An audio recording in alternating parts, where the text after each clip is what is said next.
नमस्कार दोस्तों। आज पूरी दुनिया के कोरोना के आंकड़ों के साथ हम आपके सामने जिक्र करेंगे ऐसे देश का जिस देश के प्रधानमंत्री को कोरोना हो गया, जिस देश ने हमारे भारत के ऊपर 200 साल तक राज किया और उस देश के साथ आज वो हालात बनी हुई है जो कुछ दिन पहले 1-1.5 महीने पहले इटली के साथ हुआ था, जो इटली में हाहाकार मचा था। जी हाँ, हम आज इंग्लैंड के बारे में आपको डाटा बताएंगे और साथ में बताएंगे पूरी दुनिया के क्या हालात हैं। सबसे पहले पूरी दुनिया के आंकड़े आपको बता देते हैं। अब तक पूरी दुनिया में टोटल जो कोरोना के केसेस पाए गए हैं उनका आंकड़ा 36,46,225 हो चुका है।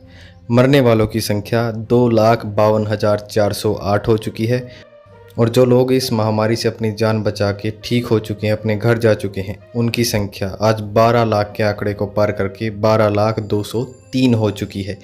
चलिए आपको टॉप 5 कंट्रीज़ के नाम भी बताएंगे जिनके अंदर कोरोना का सबसे ज़्यादा प्रभाव देखा जा रहा है और अंत में बात करेंगे इंग्लैंड के बारे में, ब्रिटेन के बारे में, जिन्होंने हमारे देश के ऊपर 200 साल तक राज किया और आज वहाँ पे ऐसी स्थिति आ गई है कि हाहाकार मचने वाला है। जो हालात कुछ दिन पहले इटली में थे वो हालात वहाँ पर आने वाले हैं, या फिर कह सकते हैं आप आ ही चुके हैं। टॉप 5 कंट्रीज़ में सबसे ऊपर नाम आता है USA, United states of America का, सुपर पावर, दुनिया में जिसके पास सबसे ज़्यादा पैसा है, सबसे ज़्यादा हथियार हैं, United states of America. America में अब तक कुल 12,12,900 मामले कोरोना के सामने आए हैं, जो कि पूरी दुनिया के मामलों का अकेला 1/3 है। अगर मरने वालों की बात करूं तो तकरीबन 70,000 लोग अमेरिका में मारे जा चुके हैं इस कोरोना से। दूसरे नंबर पे स्पेन का नाम आता है, जहां पे तकरीबन 2.5 लाख 2,48,301 कोरोना के केस पाए गए हैं। 25,000 से ज़्यादा लोग मारे गए हैं। इसके बाद इटली का नाम आता है। इटली में अब तक टोटल कोरोना के केसेस 2,11,938 पाए गए हैं। 29,080 के करीब लोग ऐसे हैं जो मारे गए हैं। इसके बाद नाम आता है इंग्लैंड का।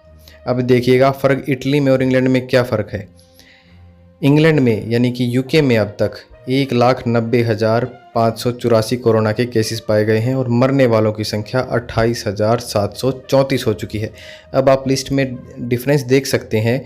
टोटल कोरोना के केसेस में डिफरेंस है 20,000 का, यानी कि इटली में अब तक 20,000 ज़्यादा कोरोना के केसेस पाए गए हैं, लेकिन मरने वालों की संख्या में डिफरेंस मात्र 250-300 लोगों का रह गया है। दोनों में तकरीबन 29,000 लोग ऐसे हैं जो अपनी जान गंवा चुके हैं और इंग्लैंड में ये आंकड़ा बहुत तेज़ी से बढ़ रहा है। हालांकि जो इंग्लैंड के प्रधानमंत्री हैं वो काफ़ी दिनों के बाद हॉस्पिटल से ठीक होके आ चुके हैं।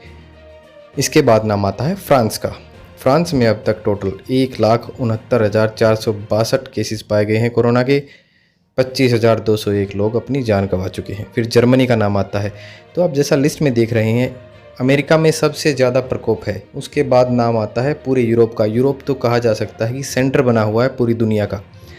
जर्मनी में अब तक 1,66,152 कोरोना के केसेस पाए गए हैं और तकरीबन 7,000 लोग यहाँ पे मारे गए हैं। उसके बाद रशिया है, Turkey, Brazil, Iran, China, Canada, Belgium, Peru और फिर इंडिया का नाम आता है। आप लिस्ट में डाटा चेक कर सकते हैं। ऐसे ही रोज़ाना की लेटेस्ट डाटा और लेटेस्ट इन्फॉर्मेशन के लिए हमारे चैनल तेज हरियाणा को सब्सक्राइब कर लीजिए। अगर ये वीडियो आप फेसबुक पे देख रहे हैं तो हमारे पेज को लाइक कर दीजिए। आज के लिए इतना ही। मैं मोहित, धन्यवाद।